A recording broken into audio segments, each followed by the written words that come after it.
এই শুক্রবার একটা মারাত্মক ঘটনা ঘটবে, কিন্তু ঘটনাটা আমরা শেয়ার করবো তোমাদের সাথে ঠিক 100 দিন পরে। আচ্ছা, এই 100 দিন পরে কেন ভাই শেয়ার করবেন? তার কারণ এই 100 দিন টানা ভাইয়া তোমাদের জন্য নিয়ে আসছে অ্যাকাউন্টিং ডিডি সিরিজ, মানে অ্যাকাউন্টিং ডেইলি ডোজ সিরিজ।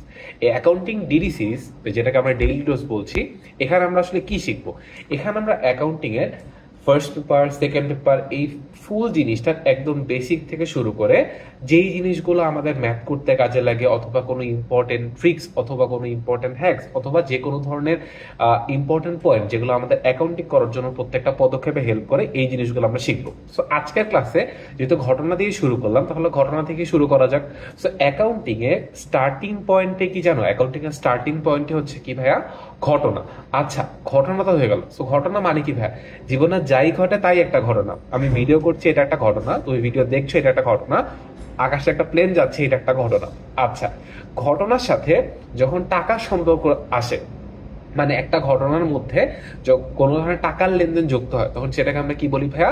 লেনদেন বলি। মানে কোন একটা ঘটনা যদি সেটাকে আমি টাকার অঙ্কে পরিমাপ করতে পারি।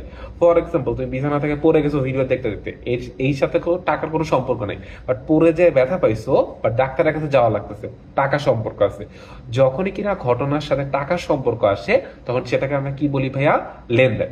আর যে ঘটনার সাথে কোনো টাকার সম্পর্ক নাই, সেটাকে আমরা লেনদেন বলতে পারি না।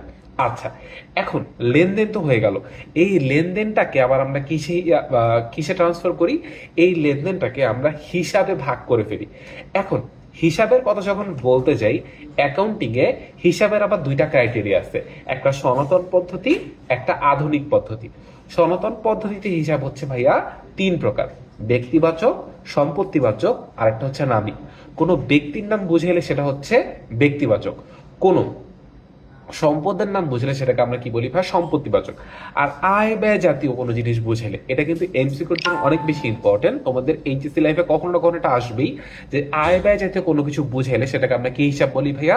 নামিক হিসাব বলি। আর আধুনিক নিয়মে হিসাব হচ্ছে 5 প্রকার: সম্পদ, দায়, আয়, ব্যয়, মালিকানা সত্ত্ব। এটা আমরা জানবো আমাদের নেক্সট ভিডিওতে। এখন প্রশ্ন হচ্ছে, তোমরা কি অ্যাকাউন্টিং এই ডেইলি ডোজ সিরিজটা কন্টিনিউ করতে চাও?